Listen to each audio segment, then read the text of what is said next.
Dr. Danyo, welcome back. How are you, my friend? I'm doing great, Clark. How are you? I'm wonderful. It's been a little while, and I'm excited to reconnect and to continue this ongoing conversation about you, the work you're doing, your fantastic team, the results, the outcomes, the happy high fives and hugs.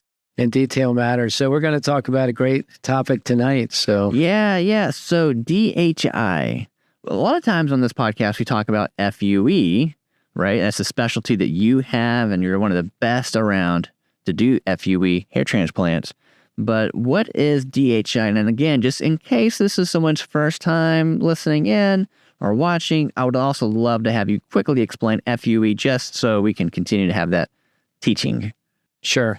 FUE is follicular unit excision, and it is just talking about the extraction portion of the case. The other type of hair transplant that's still popular is FUT, or the strip harvesting procedure, where a portion of hair-bearing scalp is excised, and then the hair with the follicles within that strip are then, individually processed and placed into either single follicular units or all the way up, just single grafts. And these grafts can have 1 to 4 hairs in them.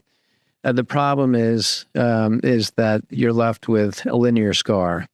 And for a lot of people, that's just not an option. FUE came around because we're essentially getting the same product. We're getting the same follicular units. And there's been some bad talk about FUE, but because it's not easy to do, it really takes a dedicated team and an experienced physician to do it. And so there are people that have bad results. So I think if you're out there listening to this, do your homework and make sure you find a qualified physician that specializes in FUE and maybe has a dedicated hair practice doing FUE and has a dedicated team that's full-time. So that's the extraction process. Now, in most clinics, the way you implant is you have to create an entrance wound for the graft. Most clinics, let's say we're doing 2,000 grafts, would actually do 2,000 surgical slits using a small blade, sometimes even using like a 20 gauge or an 18 gauge needle. And one of the problems with that is that the scalp is extremely vascular, and you can't just kind of stick these needles without controlling blood and bleeding as a result of doing all these slits. So you have to add things like epinephrine, which is kind of also termed adrenaline, to constrict the blood vessels.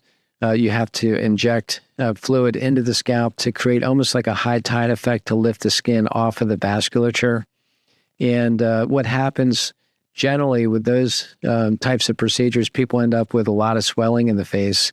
With direct hair implantation, we actually create the incision and place the graft at the same time. So the way you do it is we use implanter pens. Implanter pens come in different sizes depending on how many follicles are present. So you can use even a 0.6 millimeter implanter for a single graft. Different companies have different variations, but there are some companies that have a 0.6 millimeter, 0.7, 0.8, 0.9, all the way up to 1.2 millimeter.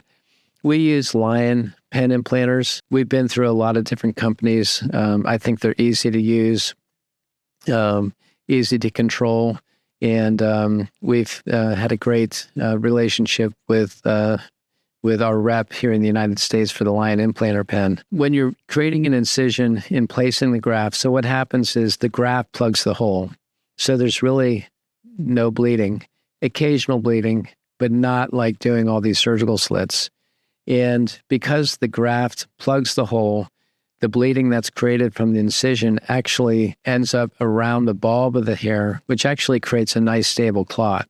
So our patients are able to wash their hair immediately. I can't even remember, other than somebody actually bumping their head or actually traumatizing their head, or we had somebody wearing a knit hat one time who pulled some grafts out. Luckily, it was in our office when he came the next day. But I don't have people washing grafts out. So it's very important to stay on top of the small drainage that occurs around the grafts. So let's say we do 2,000 grafts. Imagine having 2,000 scabs. If you cut your arm and you're like, you know what, I'm not going to wash it for 3 or 4 days, well, you're going to end up with a pretty chunky scab. And so a lot of clinics still say you cannot wash your hair for 3 or 4 days because you don't want to disrupt the grafts.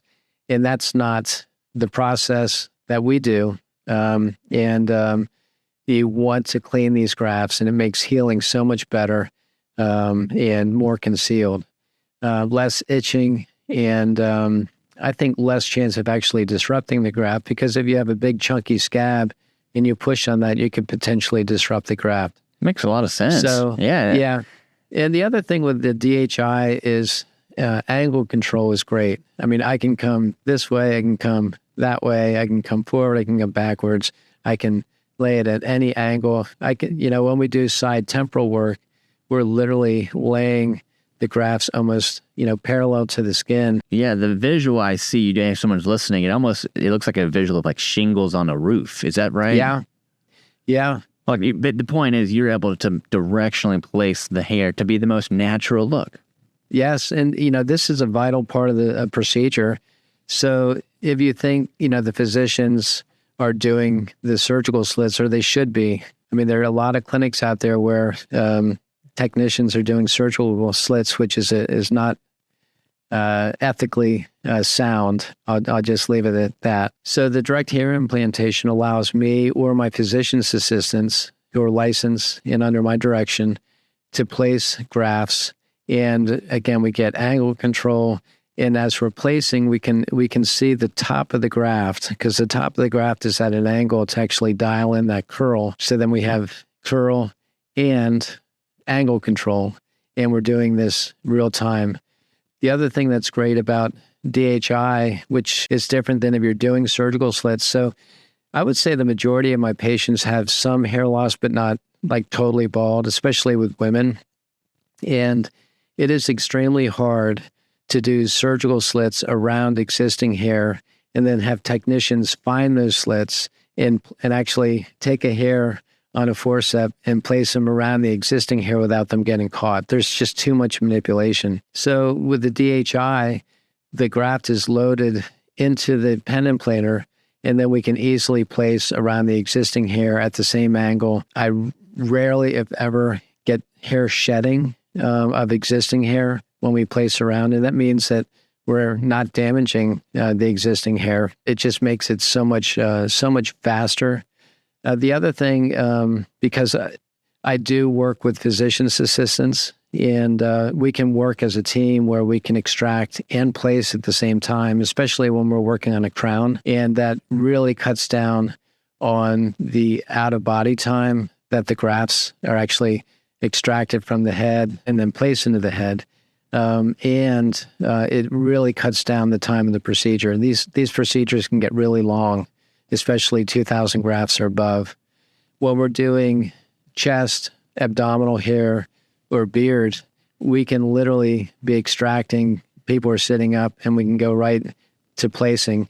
And it just makes it so much faster. And it's very comfortable. That's definitely an important process. I know you've wanted to create and you have created an environment that feels like a spa. It feels relaxing, and hey, this is, it's an emotional thing, right? And people, they show up, and there's got to be some nerves, there's got to be some anticipation, but also in a previous episode, I remember you telling me how the hair follicle, like you don't want that to just be hanging out in a solution for a while or just not getting planted. That might not be the right language, but you want to get that out and get it back in, because there's characteristics of it. So we don't have to go into all those details, but it just makes sense how your team, you have the process, extract, place it, move efficiently and quickly. So if you think of a typical follicle, I mean, the typical follicle is actually 2 to 2.4 follicles per graft. So let's say you have curly hair, or the grafts are not all tight, but they're kind of splayed, and you create a straight incision, and then you go to hand place a graft like that's splayed or even curly into a straight hole. It's very hard to do. and it's a lot more manipulation. The other thing is you have to grab it at the bottom of the graft, which is a vital structure, and then push it in. And the question is, what is happening to that graft? Is it going in and then curling? If it stays curled like that, and you don't know because once it goes under the skin, you don't know what happens to the graft. That will create permanent kinkiness in the hair. So with DHI, the graft is loaded, placed into the hair, then the extractor portion goes out and the hair is left in a elongated fashion. People that have curly hair, particularly African style hair, you can only load the implanter with the curl up. So when we place, I can turn the implanter pen down so we get perfect curl control. And it really makes it a fast procedure, especially for curly or splayed hair. It is the optimal way to do it. Now, not a lot of clinics do or offer DHI or direct hair implantation because it involves a provider to actually do the placing. And that includes a physician's assistant, or a nurse practitioner. And it takes years to really get good and proficient at it. The other thing is you have to have a team that can load these grafts efficiently. I can routinely place by myself 1,000 grafts per hour. My record has been 1,400 grafts in an hour. And this is all done on the fly accurately. And again, decreases the procedure time. So I think if you're a patient and you're looking at FUE, I would strongly consider finding a clinic that specializes in doing direct hair implantation for everything that we talked about. You'll have less swelling, better healing, less scabbing. You'll actually have earlier growth than with hand placing, and it will be a lot quicker and more efficient of a procedure, which greatly improves safety, comfort, and results.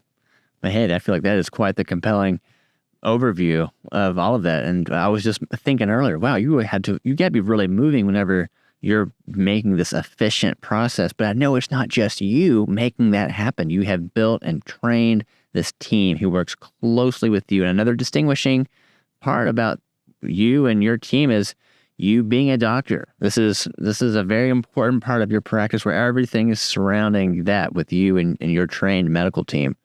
So very important things to make sure that are being communicated.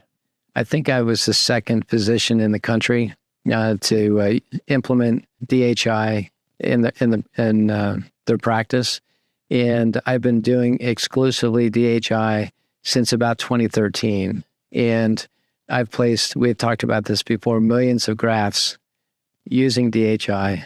So I've gotten pretty good at it.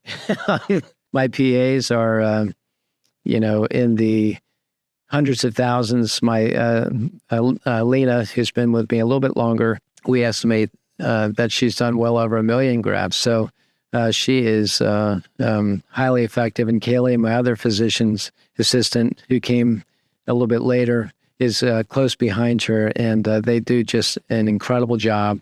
And again, we work as a team. It's not the type of thing where you come in and you're with the physician's assistants. You're with our team, and we're extracting and placing and doing things simultaneously, like double placing, to make this such a better experience and really optimize results. Dr. Danyo, I always love hearing the overviews of this and hearing the really close attention to detail parts of the practice, the team, the outcome. So this has been a really helpful conversation as always. So thank you so much. And I can't wait to chat again in the future. Awesome. Thank you, Clark. Hey, thanks for listening to Hair Restoration with Dr. Daniel A. Danyo. Book your consultation today with Dr. Danyo by calling 678-845-7521 or online at nahairrestoration.com. And be sure to follow, rate, and review the show anywhere you listen to your favorite podcasts.